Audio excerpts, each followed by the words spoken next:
जय माता दी, जय मां चंडिके। मित्रों, हर घर में बहुत लोग पूजा करते हैं, पूजा पाठ करते हैं। कोई सुबह पूजा करता है तो कोई शाम को पूजा करता है। हर कोई अपनी श्रद्धा के अनुसार अपनी पूजा पाठ करता है। ज्यादातर लोग पूजा पाठ तो करते हैं, लेकिन वह अपने देवी देवता को भोग नहीं देते। फिर उनकी शिकायत भी होती है कि हमें कुछ आभास नहीं हो रहा, हमें उनके प्रत्यक्ष दर्शन नहीं हो रहे, स्वप्न में दर्शन नहीं हो पा रहे, कुछ परिणाम नहीं मिल रहा, कुछ प्रमाण नहीं मिल रहा। साथियों, सबसे पहली बात तो यह कि देवी देवता हमें प्रमाण जरूर देते हैं, पर हम समझ नहीं पाते और हम अपनी पूजा पाठ जैसे रोज करते हैं वैसे ही करते रहते हैं। उसमें कोई वृद्धि भी नहीं करते, बस एक तरीके से ही उनके पूजा पाठ करते रहते हैं। तो साथियों, जब आप अपने इष्ट की पूजा पाठ करते हैं तो उन्हें भोग जरूर दें। भोग देने से क्या होता है यह भी मैं बताऊंगा। साथियों, आप जानते हैं हमारे ज्योतिष शास्त्र में लौंग का कितना अधिक महत्व है। तंत्र मंत्र में, पूजा पाठ में, नवरात्रों में लौंग सबसे पहले चढ़ाई जाती है। भगवान को अर्पित, मां को अर्पित की जाती है।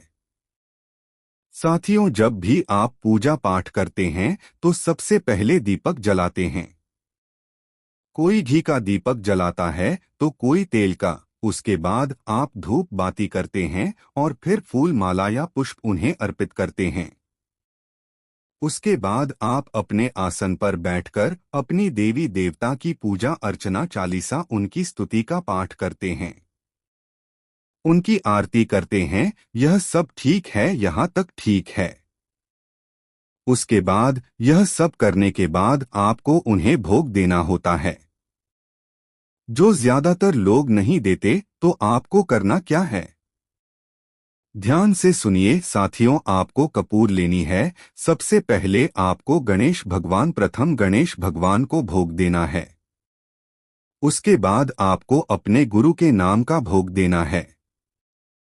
उसके बाद आपको अपने इष्ट, जिनको आप मानते हैं, जिनकी आप पूजा करते हैं, चाहे वह देवी हो चाहे वह देवता हो, आपको उनका भोग देना है। उसके बाद आपको अपने कुल देवता या कुल देवी का भोग देना है। तो यह 4 भोग आपको देने होते हैं। तो साथियों, इनको देने का तरीका क्या है, अब ध्यान से सुन लीजिए। जैसे आपको गणेश जी का भोग देना है तो गणेश जी के लिए कपूर अलग जलेगी, अपने गुरु जी के नाम की कपूर अलग, अपने ईष्ट के नाम की कपूर अलग और अपने कुल देवी या कुल देवता के नाम की कपूर अलग आपको ले लेनी है। उसके बाद आपको लौंग के जोड़े ले लेने हैं। जैसे कि गणेश भगवान के नाम के लिए लौंग का जोड़ा अलग, फिर अपने देवता के नाम का जोड़ा अलग, अपने गुरु के नाम का जोड़ा अलग, फिर अपने इष्ट देव देवी देवता का जोड़ा अलग, फिर अपने कुल देवी या देवता के जोड़ा अलग। तो सबसे पहले जब आप गणेश भगवान का भोग देंगे तो गणेश भगवान का नाम मन में लेकर, अगर आपको मंत्र नहीं आता तो आप भगवान गणेश का श्रद्धा पूर्वक मन में नाम लेकर, हे प्रभु, मैं आपका नाम का आपको भोग अर्पित करता हूँ, मेरी पूजा स्वीकार करें, मुझे दर्शन दें और मेरी प्रार्थना सुनें।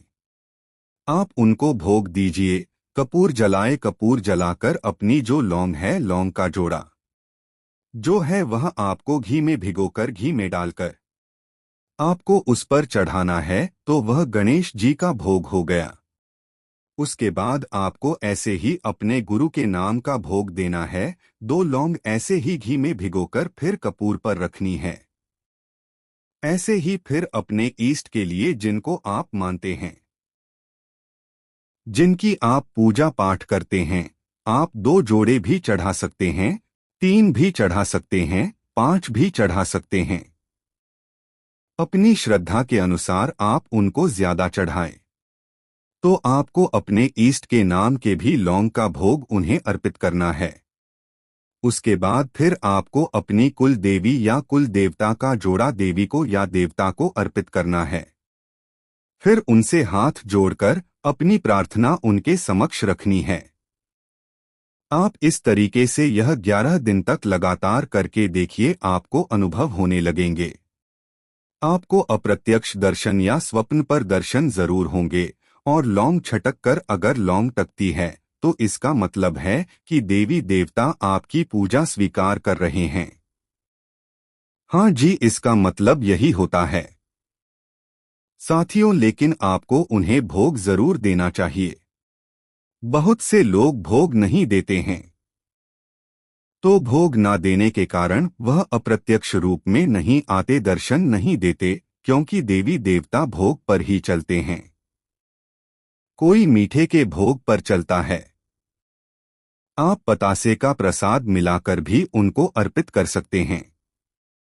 यह आपकी श्रद्धा के ऊपर डिपेंड करता है, आप उसमें कुछ भी ऐड कर सकते हैं अपनी श्रद्धा के अनुसार, अपने भाव के अनुसार।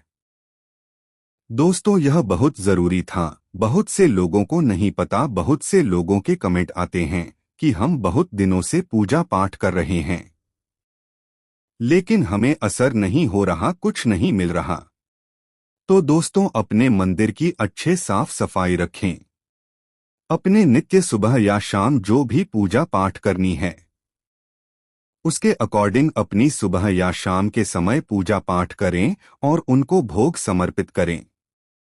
तो आशा करता हूं साथियों, आपको यह वीडियो समझ आ गई होगी। तो मिलते हैं नेक्स्ट वीडियो में, तब तक के लिए जय माता दी, नमस्कार।